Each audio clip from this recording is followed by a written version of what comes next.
And hello, everybody. This is Cook's War Strategy Gaming, and we are back with another episode of Grand Tactician, the Civil War. This is the Confederate campaign on very hard setting with the AI bonus of about a plus 25, with the campaign starting in spring of 1861. We are trying to employ a Western strategy for the Confederate States, hold the line in Virginia, and attack aggressively in the West. We have the Union Department of the West kind of surrounded on three sides. Well, sort of. We have McCulloch in St. Louis now, with reinforced by Zollicoffer at Rolla. And Johnston had to retreat back away from Columbus and Paducah, which had Johnston was able to take Paducah and Columbus, and that attracted the Department of the West. We don't know exactly who is in command there, but Johnston has abandoned the western tip of Kentucky to reinforce and refit. We are trying to build a Mississippi Navy, but not all the ships are ready. Johnston is still waiting on reinforcements. He is only at about half strength, so he's still in a vulnerable position, especially if the Department of the West is 19,000 strong. We have the attention of the Union commander, that is for sure.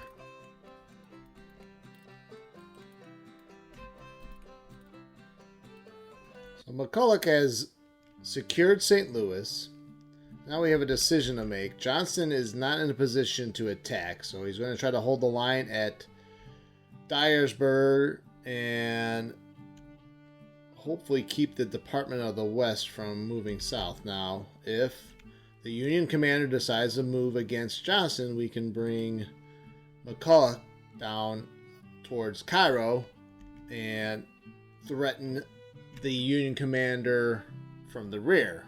And if the Union commander decides to retreat back to St. Louis and address McCulloch there, we can move Johnston north and move Zollicoffer to reinforce McCulloch at St. Louis and probably fight a large battle there.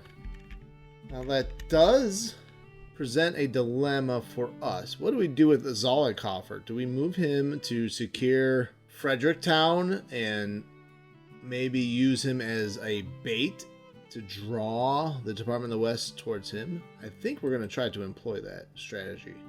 And he is in good readiness and 100% supply ratio. So Zollicoffer is ready. Let's take a look at our supplies here. So we have plenty of supplies coming from Nashville. We might need to build a depot here at Dyersburg. I've even toying with the idea of building a fort here as well. Let's build the depot first. So Johnston building a depot there at Dyersburg, and he's getting ready to settle in there. Let's take a look at the Eastern Theater. And the Army of Northeastern Virginia across the Potomac is estimated to be about 13,000 strong.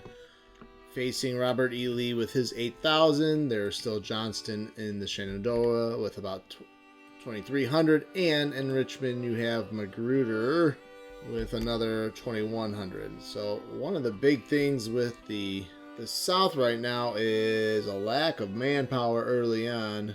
Now we have very little in Kentucky right now defending. So that is another blind spot by moving Johnston to where we have him. Although we have good intelligence in and around western Kentucky and light intelligence in the interior. So the Union Army might be advancing through there and we might not even know about it yet. Although I suspect that's not the case. Although Hartford is in Union hands right now. So there may be some forces there that we are unaware about. So Zollicoffer moving towards Fredericktown and almost trying to bait the Department of the West into attacking him, and so that we can send McCulloch down for a major battle there. So Zollicoffer at destination. They're still called the Army of Tennessee. I think I want to change that to the Army of Missouri. So we have 5.3 days before the Militia Act 1 is researched. The President of the Confederate States has the authority to call in the militia and form a provisional army. This act will allow the recruitment of volunteer units on one-year contracts. So that should bolster our manpower a little bit. So I'm trying some movement orders for Kell's squadron, and I set them to return to the nearest port. The fleet will return to the nearest safe port at once. At port, the fleet will resupply and repair faster. Okay, so maybe that had something to do with the ships that aren't at full strength and repairing very slowly. So hopefully that will complete the ships like the CSS Georgia quicker, because it was going very slowly. So we'll take a look at that a little bit later. And the Department of the West is gone. We have lost contact with the Union Army in the West. McCulloch wants to go strike eastward to Salem and maybe even cut off the Union Army. He's going to do it. Zollicoffer will be ready to move north to St. Louis and to come and reinforce if need be.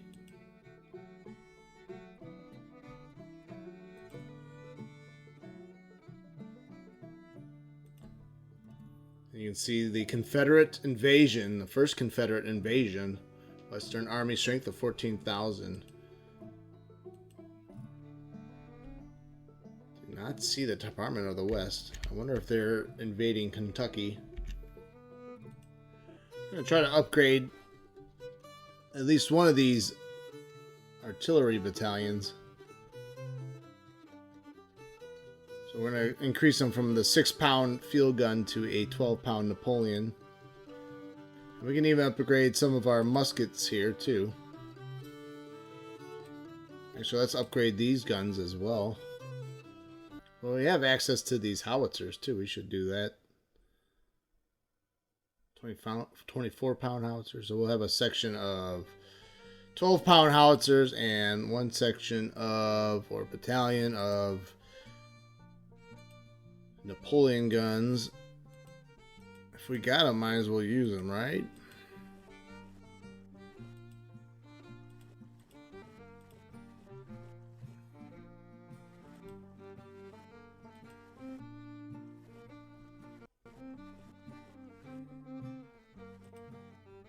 Our artillery reserve that we're trying to create under Van Dorn, we'll upgrade those to the 30-pound Parrott rifle.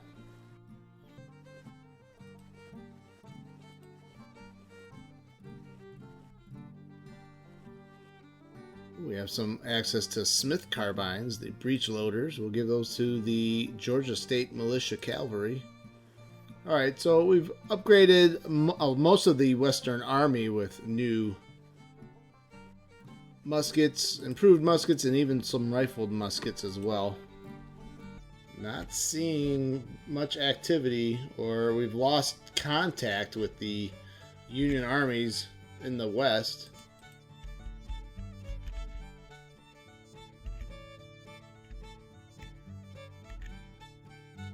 And the Western Army is now in Salem, Illinois, and in still really good condition.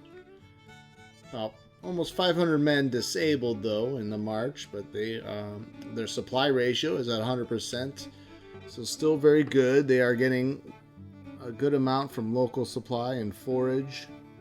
Reinforcements needed 12,000. Weekly reinforcements 366. The depot at Dyersburg will be completed in a little less than a month. Now Zollicoffer, if the Western Department is still near Cairo, the Union Western Army could strike a blow against Zollicoffer. That would alone probably suck McCulloch back, but McCulloch could march south of Cairo. But that would put the Union Army in a tough position too. They would have to hit Zollicoffer and march north to St. Louis and secure St. Louis to improve their supply situation. All right, so we are going to march Zollicoffer to Benton. At least get some eyes on what is going on in Cairo.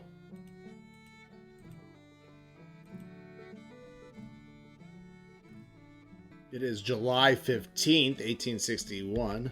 Davis calls for militia, 12-month contracts, provisional army formed, states recruiting new regiments. Let's look at the finance tab right now. So our credit rating is back to AAA. We are still in 30,000 in debt. 30,000 in debt. Unemployment rate is at 10%. It says here, unemployment can be reduced by helping corporations to settle. Employment influences private wealth positively. Let's reduce a little bit of subsidies and see if we can't improve our overall financial situation. So July 16th, 1861, our national morale is at 100. National support's at 100. The morale of armies are actually slightly less than that of the Union Army.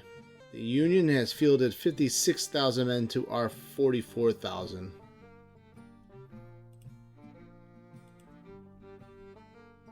We do need to pick another policy. This will max us out on policies unless we increase subsidies to the policy slider.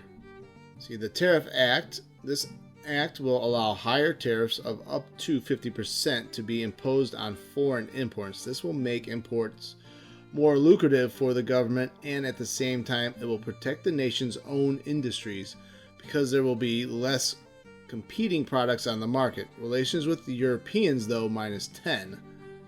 King Cotton 1, researched in 25 days, strengthened the agricultural effort to increase the production of farms and plantations. With further policies, relations with European nations will improve, and acts that control cotton exports will become available. Agricultural subsidies allowed up to $2,500,000 annually.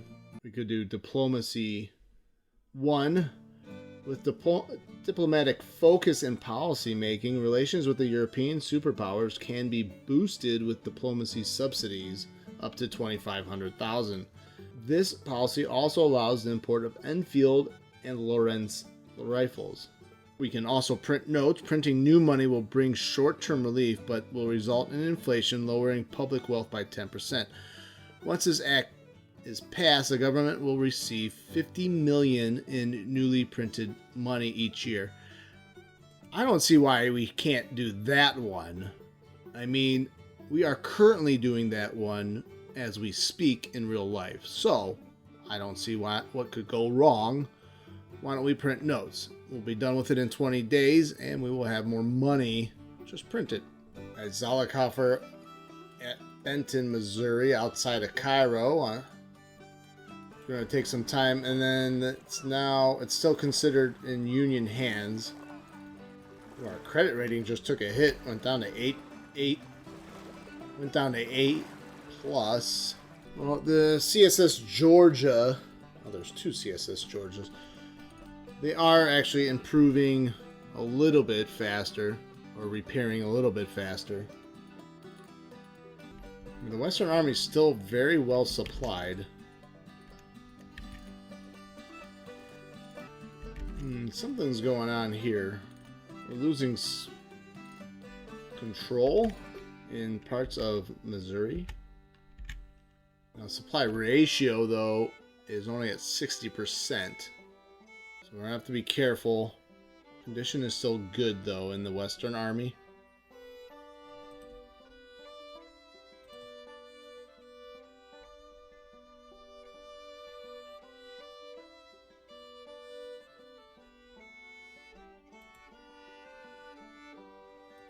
Oh, there's the army.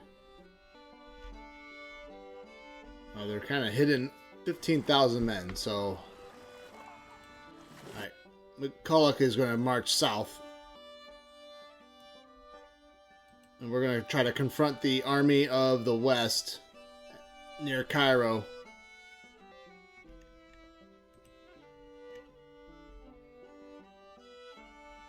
Zollicoffer's down to 3,400 men.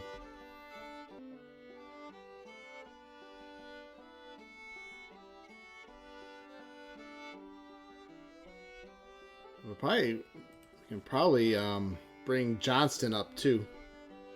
So all three units, all three commands are going to try to converge onto Cairo.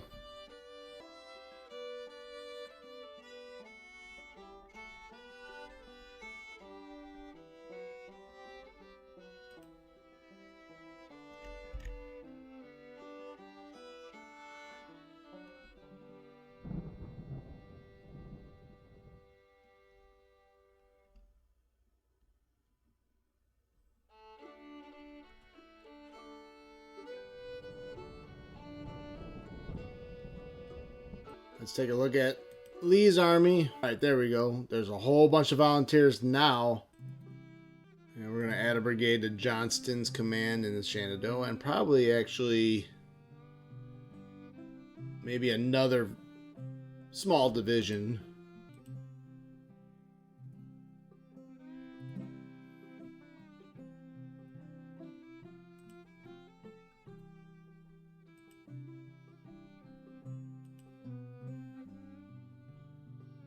We'll assign Adley Gladden to the new division there. Actually, can we promote Jackson?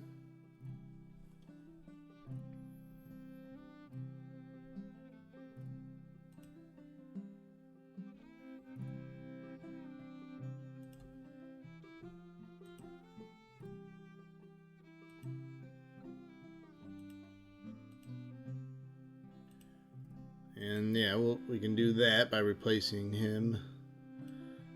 Now let's move the elements back over. So we're gonna recruit some West Virginia boys.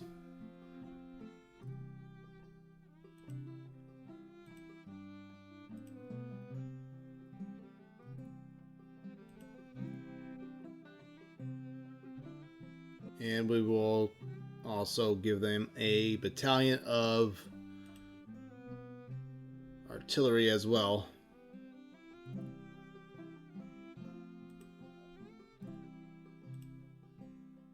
That should be good for the Army of the Shenandoah for now. Right, new division under Lee.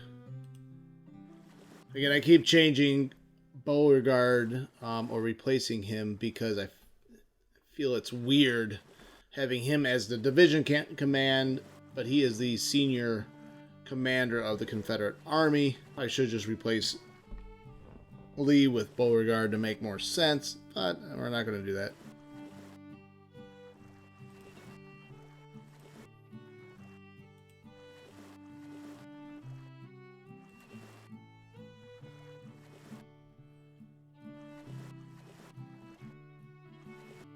Oh, you can change all the styles of uniforms too. Did not know that. I'm gonna outfit like a North Carolina division here.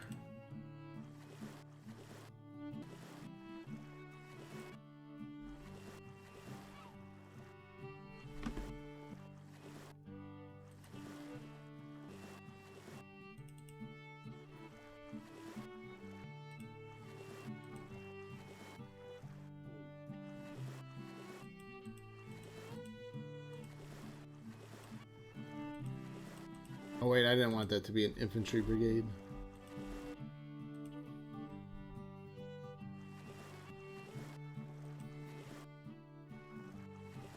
And we'll actually create an entire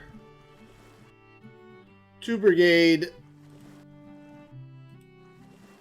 and 1 battalion of artillery, a cavalry division basically.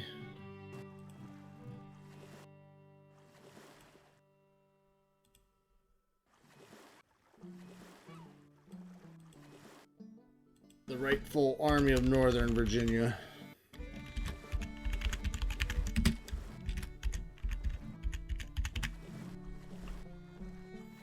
Alright, so there you go. Army of Northern Virginia is formed properly.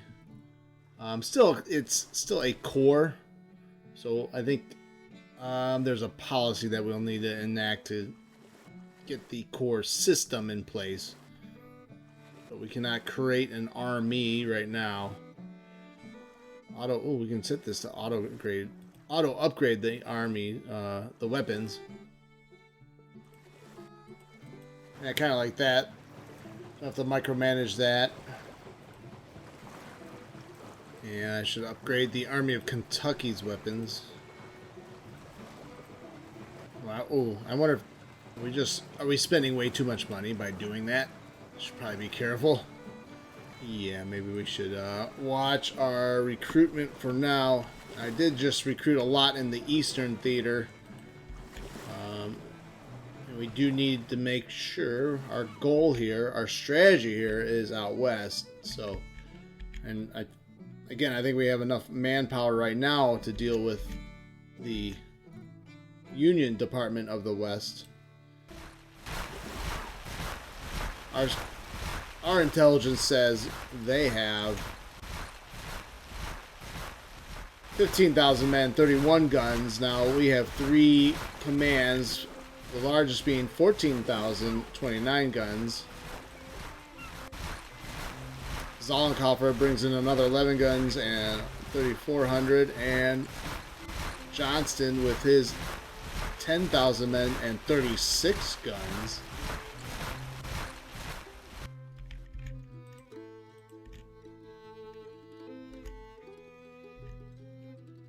Crittenden Johnson resolution.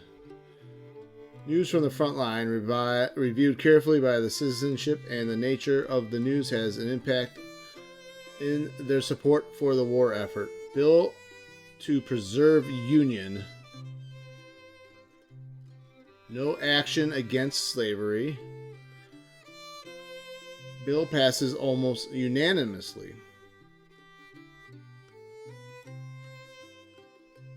All right, Johnston is at destination.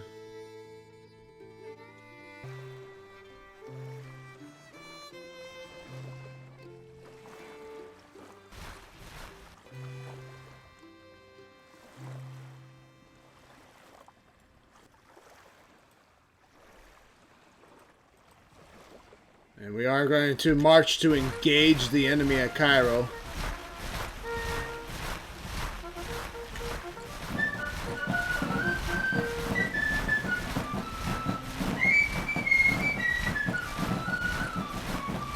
It's July 28th, 1861.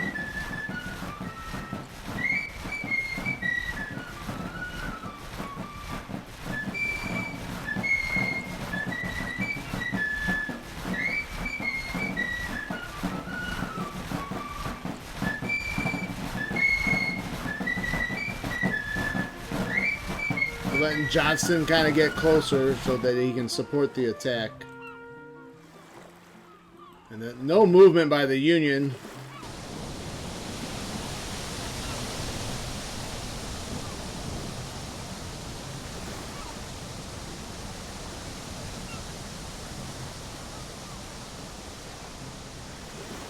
Zollicoffer will try to make the crossing too.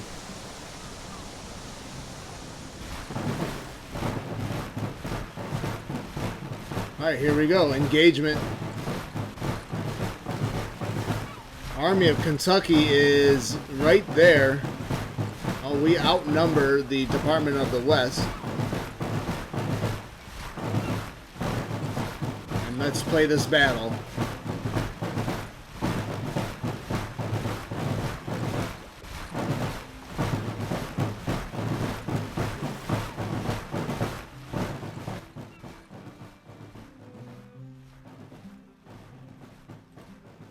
I hope you're enjoying this series so far. Please leave a comment in the description. Hit that like button, and if you so choose, subscribe. I appreciate your time. Before we end this episode, let's do the battle deployment for the Battle of Cairo. We're about to start the Battle of Cairo. This will be the largest engagement of the war to date. It is July 31st, 1861, so this is like a Manassas West. We did have a smaller engagement in the east at Harper's Ferry, which was the only major battle of note, but much smaller forces to deal with. Now we both have 23,000 men on the Confederate side and 15,000 of the Union Department of the West defending Cairo. Confederacy fields 28,000 men under command of General Johnston.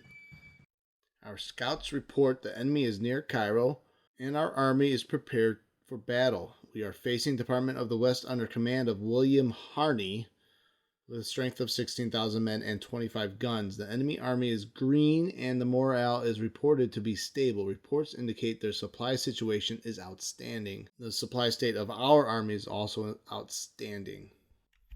Take a look at the deployment situation. So it looks like we have Proud Run,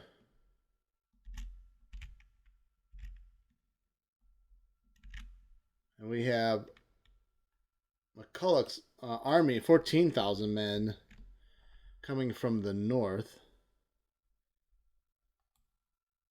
So we are going to deploy them as such.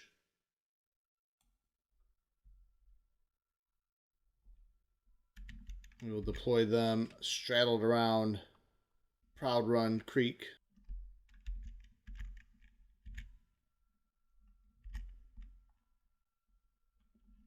See, Jordan's Ridge. We might have to split part of Cooper's division. I'll take Buckner's division over here. Oh wow, there's the Union Army. They are along Jordan's Ridge. They command the heights. They're in a defensive position there. Yeah, they do have the high ground. Some artillery right there. And then we have Pond Jr.'s division. We can put them right here on the flank. It's not a bad position that the Union has themselves in, protecting their line of retreat now, but they're going to retreat back to Cairo unless they are going to use the river as an escape. I think Zollicoffer is 4 hours away, so Zollicoffer does not start on the map. Donelson's division. So we'll deploy them here on the right flank. All right, and the battle should be able to start now. We will march. I don't know if that's the entire Union force, so I'm going to take Loring's division to investigate this high ground, Big Creek Ridge, and they have these Union objectives too, so we need to find out, make sure that there are no Union troops there.